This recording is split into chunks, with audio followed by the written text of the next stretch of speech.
بسم اللہ الرحمن الرحیم۔ ہم بات کر رہے تھے صلہ رحمی کی، تو حضور نے فرمایا کہ تم ان کے ساتھ صلہ رحمی سے پیش آؤ، اللہ کی مدد تمہارے شامل حال رہے گی۔ ایک اس طرح کی روایت حضرت عبداللہ ابن عوفہ رضی اللہ تعالی عنہ سے روایت ہے، فرماتے ہیں کہ ہم عرفہ کی شام حضور نبی علیہ السلام کی خدمت اقدس کے اندر حاضر تھے۔ آقا علیہ السلام واعظ و نصیحت کر رہے تھے۔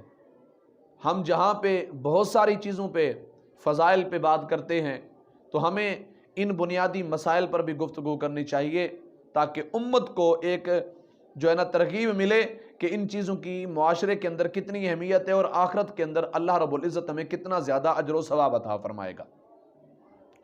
اور نبی علیہ السلام نے ان مسائل کی طرف بہت زیادہ توجہ دی ہے۔ ایک ایسے معاشرے کو سدھارا ہے جہاں پہ انسانیت نام کی کوئی چیز ہی نہیں تھی، اور ان کو سدھار کے ان کو زمانے کا مقتدا بنا دیا۔ اور پھر آپ نے فرمایا کہ لوگوں سے قطع تعلقی کرنے والا ہماری محفل سے چلا جائے۔ دوستو، اگر وہاں پہ حضور نبی علیہ السلام نے یہ بات کہہ دی ہے، علماء فرماتے ہیں کہ حضور کے جو پیغامات ہوتے ہیں وہ مطلق ہیں، وہ پوری امت کے لیے ہوتے ہیں۔ تو آج بھی قطع تعلقی کرنے والا اور قطع تعلقی کو پسند کرنے والا، لوگوں کے ساتھ لڑائی کرنے والا اور یہ سوچنے والا کہ میں فلاں کو فلاں سے کیسے جدا کر سکتا ہوں، بیٹے کو باپ سے کیسے، اور باپ کو بیٹے سے الگ کیسے کر سکتا ہوں، بھائیوں کی آپس میں لڑائی کیسے کروا سکتا ہوں، ایک بھتیجے کی چچا کے ساتھ، چچا کی بھتیجے کے ساتھ خاندانی رشتوں کے اندر کیسے درار ڈال سکتا ہوں، تو وہ سوچے حضور نے کیا فرمایا تھا، قطع تعلقی کرانے والا ہماری محفل سے چلا جائے۔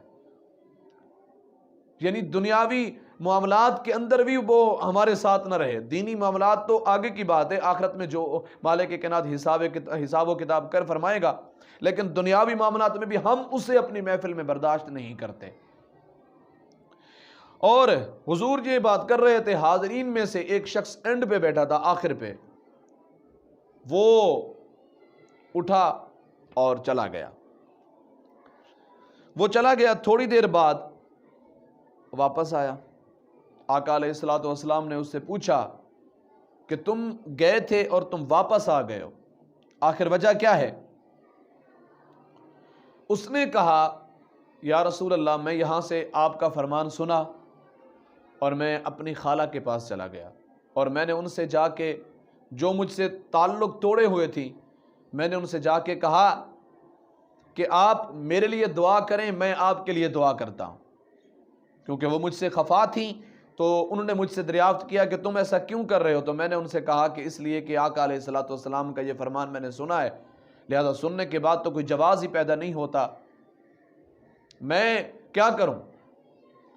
تو قرآن پاک کے اندر بھی آتا ہے وَالْكَاظِمِينَ الْغَيْظَ وَالْعَافِينَ عَنِ النَّاسِ وَاللَّهُ يُحِبُّ الْمُحْسِنِينَ۔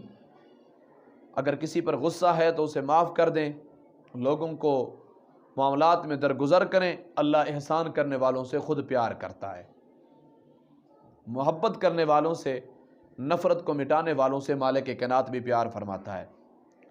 تو جب میں نے ان سے کہا، آپ کا فرمان بھی سنایا، تو میری خالہ نے میرے لیے دعا کی اور میں نے ان کے لیے دعائے رحمت کی مالک کائنات کی بارگاہ میں۔ یا رسول اللہ، میں پھر واپس آ گیا ہوں، کیونکہ آپ کے فرمان کے بعد جواز نہیں بنتا کہ میں ان کے ساتھ قطع تعلقی والا مظاہرہ کروں۔ آقا علیہ السلام نے یہ بات جب سنی تو فرمایا کہ تم نے بہت اچھا کام کیا ہے، تم بیٹھ جاؤ۔ جب وہ شخص بیٹھ گیا تو حضور نبی علیہ السلام نے ارشاد فرمایا، یاد رکھنا، ایسی قوم پہ اللہ رب العزت اپنی رحمتوں کے دروازے بند کر دیتا ہے جب ان کے اندر صلہ رحمی کرنے والے افراد کی کمی واقع ہو جائے اور ان کے اندر صلہ رحمی کا جذبہ ختم ہو جائے۔ آج ہم دیکھتے ہیں کہ ہر قسمی مادی مصیبتیں ہم پر پڑی ہوئی ہیں، معاشرتی اور معاشی مصیبتوں کا شکار ہم ہیں، زوال پرستی کا شکار ہم ہیں۔ آخر وجہ کیا ہے؟ وجہ یہی ہے کہ ہمارے اندر وہ چیز جو آقا علیہ السلام نے فرمایا تھا، بشروا ولا یسروا ولا تعسروا، بشروا ولا تنفروا۔ آقا علیہ السلام نے فرمایا تھا، خوشخبری سناؤ لوگوں کو، ان کو ہر وقت ڈراؤ مت، اور لوگوں کے لیے آسانیاں پیدا کرو، تنگی کے اسباب مت پیدا کرو۔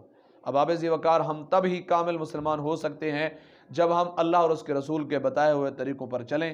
وآخر دعوانا الحمدللہ رب العالمین۔